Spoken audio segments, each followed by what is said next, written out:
Hey everybody, welcome back to the channel. I appreciate your time. Thank you for watching. This video is brought to us by Blackout Coffee. For those who have been here for a while, you know that I'm a part owner of this company. For those who are new, check it out. We small batch roast our coffee. We control the whole process from selecting the beans all the way through roasting, grinding, packaging, and shipping. We do it all in Florida. Small family-run business here in the USA. You can check us out at blackoutcoffee.com/GNG, and we're holding for the rest of July our Christmas and July sale. You get 20% off of our limited run of holiday flavors. Check them out right down below and use July Xmas as your code to save 20%. blackoutcoffee.com/GNG. All right, let's jump into... I want everybody to be aware of what's going on. If you're not somebody who's like knee-deep in this gun politics game, then you might not be aware of this. You know, you might have heard of it in a couple videos here and there on this channel and others. I'm doing this a lot today. It's the Italian side of me coming out. But there is a new methodology for the anti-gun states, and it was first created by the idea in Connecticut after Sandy Hook, Connecticut, allowed a lawsuit to continue against Bushmaster, the old Bushmaster. Sued them right out of business. We've covered that here on this channel. And that kindled a flame. That started a flame in the anti-gun world. And when they said, you know what? We're going to win this game, in their minds.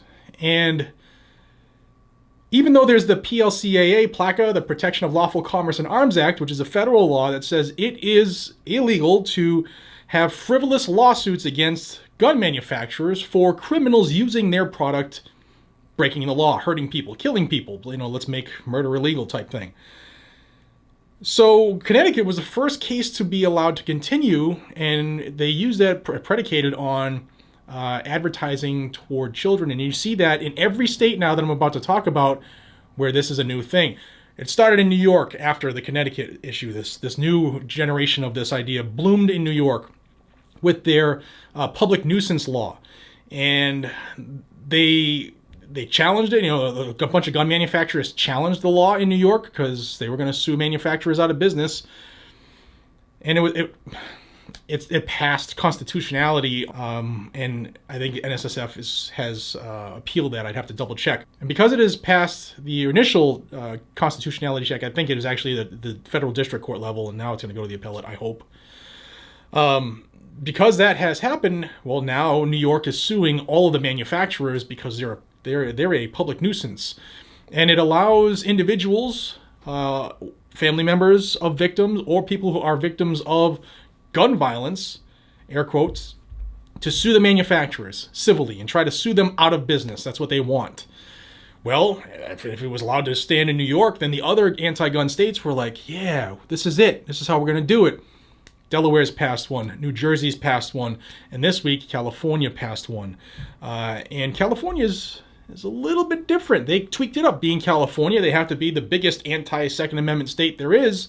They tweaked it a little bit. And California's bill, which is Assembly Bill 1594, allows those civil lawsuits not only against the manufacturers, but against the gun dealer who sold the gun.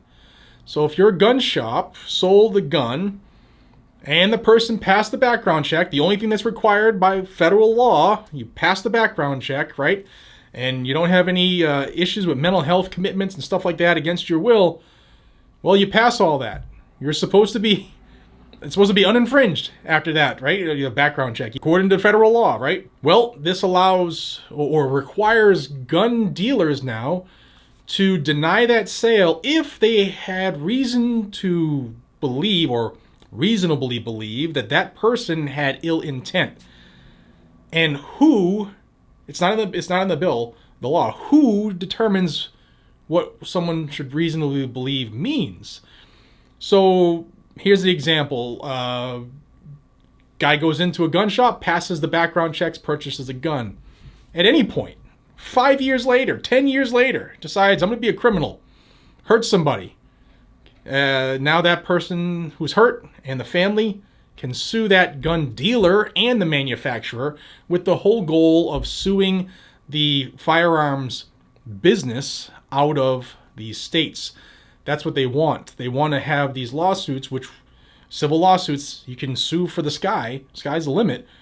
They want them to have a bunch of lawsuits they have to deal with, the manufacturers, so that they can't afford to do it and thus have to close up shop. And now they're going after gun shops too.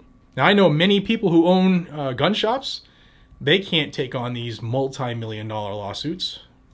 They can't do one, never mind 10, 15 of them, and still remain in business.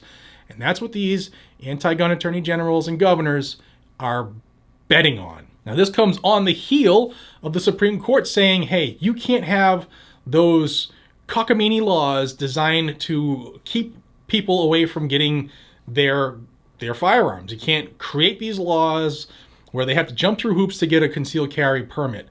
So these states are saying, okay, well, if we can't stop it with our crazy made-up verbiage and hoops for people to jump through, well, we're just going to have the ability to sue it out of the state entirely.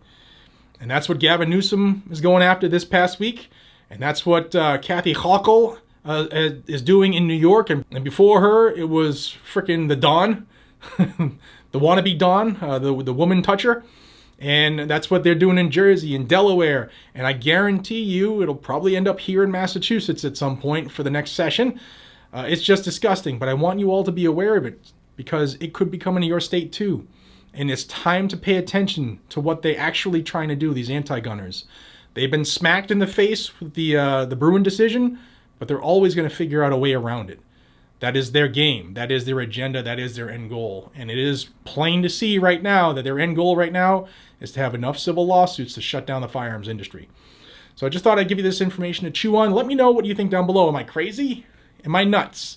I don't think I am, but y'all, I'm sure, will tell me. Thank you again for your support of this channel. It means the world to me.